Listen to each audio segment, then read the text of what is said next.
ஆர்த்த பிறவி துயர்கடனாமார்த்தாடும் தீர்த்தனற்றில்லை சிற்றம்பலத்தே தீயாடும் கூத்தன் யுவானும் குவலயமும் எல்லாமும் காத்தும் படைத்தும் கறந்தும் விளையாடி வார்த்தையும் பேசி வலை சிலம்ப வார்கலைகள் ஆர்ப்பரவம் செய்ய அணிகுழல் மேல் வண்டார்ப்ப புத்திகளும் பொய்கை குடைந்துடையான் பொற்பாதம் ஏத்தி இருஞ்சுனை நீராடேலோரெம்பாவாய் ஏத்தி இருஞ்சுனை நீராடேலோரெம்பாவாய். எடுத்த பிறவித் துன்பம் நீங்க கங்கையை தலையில் கொண்டு சிற்றம்பலத்தே கையில் தீயுடன் ஆடும் கூத்தன் வானத்தையும் பூவுலகையும் எல்லாவற்றையும் காத்தும் படைத்தும் மறைத்தும் விளையாடுபவன் சிவபெருமான்.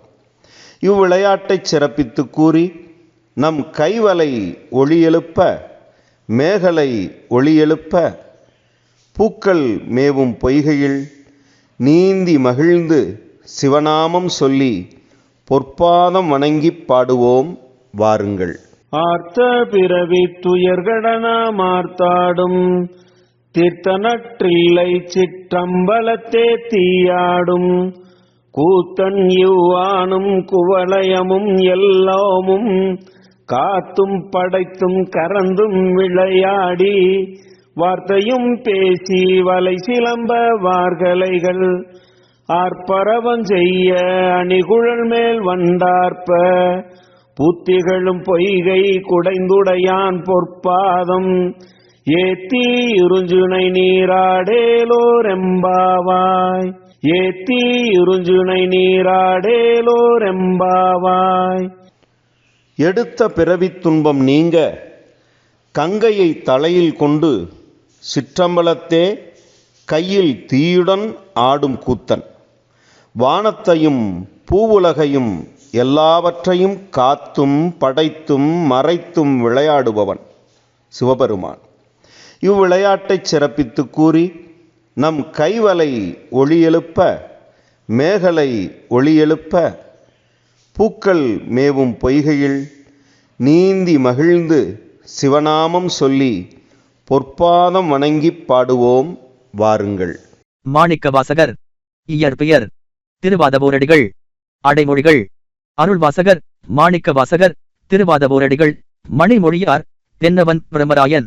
படைப்புகள்: திருவாசகம், திருக்கோவையார். சைவ சமய கூறவர்கள் நால்வரில் ஒருவர். ஞான நெறியை பின்பற்றிய இவர் 32 ஆண்டுகளே வாழ்ந்து ஆனி மகத்தில் சிதம்பரத்தில் முக்தியடைந்தார்.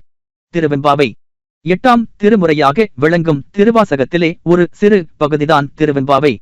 திருப்பள்ளி எழுச்சியும் திருவாசகத்தில் அடங்கியதுதான். ஒரு சக்தி மற்றொரு சக்தியை எழுப்புவதே திருவெம்பாவையின் தத்துவ கருத்து.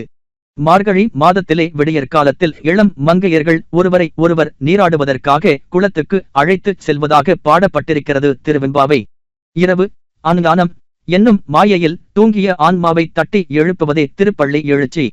நாளுக்கு ஒரு பாடலாக இறைவனின் பெருமை கூறும் திருவெம்பாவையின் 20 பாடல்களும் திருப்பள்ளி எழுச்சியின் 10 பாடல்களும் மார்கழி மாதம் முதல் நாளில் தொடங்கி 30 நாளும் பாடப்படும்.